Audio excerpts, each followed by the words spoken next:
Hi, it's Wyndham.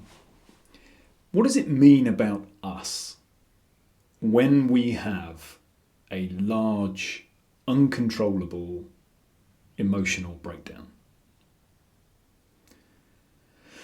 I had a number of these dotted throughout my 20-year career, previous career. And to begin with, it was a number of years before the first one. And then, as is typical with these kind of things, the time between each one got less. And I had a pretty strong view what that meant about me. Essentially, I thought it meant I was fundamentally broken. I thought it meant I was fundamentally weak. That I was overly emotional, incapable of solving my own problems, incapable of getting myself out of the rut that I felt myself being in. I made these unstoppable waves of emotion only mean bad things about me. I remember two distinctly. One was at a friend's wedding, beautiful summer's wedding, a day when I love to see people stand up and profess their love for each other. Whether they're getting married or not is irrelevant, but these friends of mine were getting married. A beautiful, positive, uplifting day. An early evening, out of nowhere, this wall of emotion hit me to the point where my wife had to take me outside to a very quiet corner of the space that they were having their wedding in. And I cried for hours. To such a degree that I wasn't even making sense. I couldn't find words. I couldn't explain anything to my wife. And then another time was the same feeling. I'd been out in the evening and I got home and broke down. Just couldn't explain why, couldn't explain what. And I made those events mean something negative about me. But what I have come to realise is all those big emotional breakdowns say about us is that we haven't been listening. Because those things don't come out of nowhere. They feel like it at the time. That final break of the wave feels like it comes out of nowhere, but it doesn't. Right? These are emotions that ultimately we have repressed. We have squashed down. We have denied. But they've been there, building over probably years. But as they're building, they speak with a very quiet voice. We feel them in a certain way in our body. We feel this disconnection or misalignment with something. But we ignore them.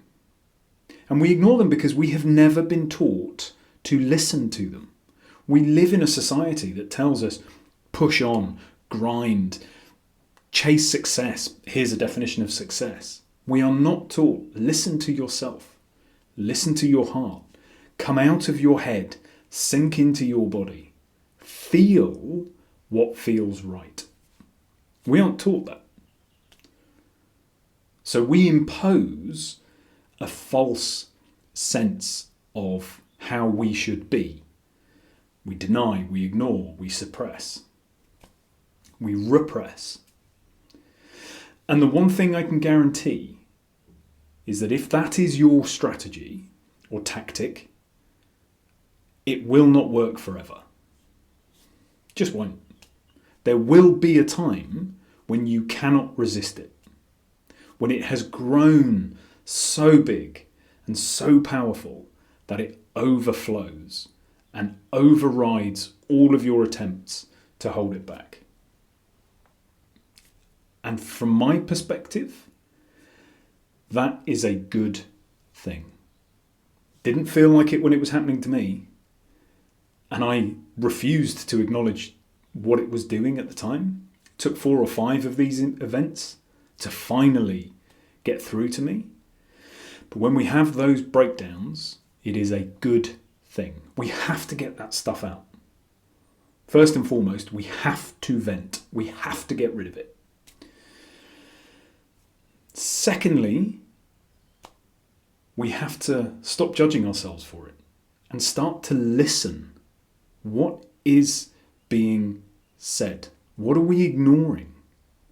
What are we pursuing that our body and our deepest self is saying, this isn't right. You are not going to get whatever it is you are really looking for from this path. So if you have had any of those moments, any of those points in your life where an unresistible emotional outpouring has happened, that's a good thing, because it's better out than in.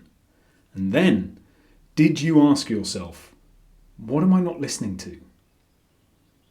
Because it isn't unreasonable. It doesn't make us broken. It makes us human. And if we can bring our awareness and our attention to what it actually means, what our body and our soul and our spirit and our heart have been trying to tell us, if we can tune into that, well, then maybe we can course correct. And all those feelings of disengagement, disillusionment, demotivation, disempowerment, lack of fulfillment, sadness, all of those feelings can be mitigated and mitigated and mitigated until some, maybe all, can be removed entirely. But first and foremost, there's nothing wrong with you. You just have an opportunity now to learn to listen. I leave you with that. I wish you a peaceful and joyful few days, and I will speak to you soon.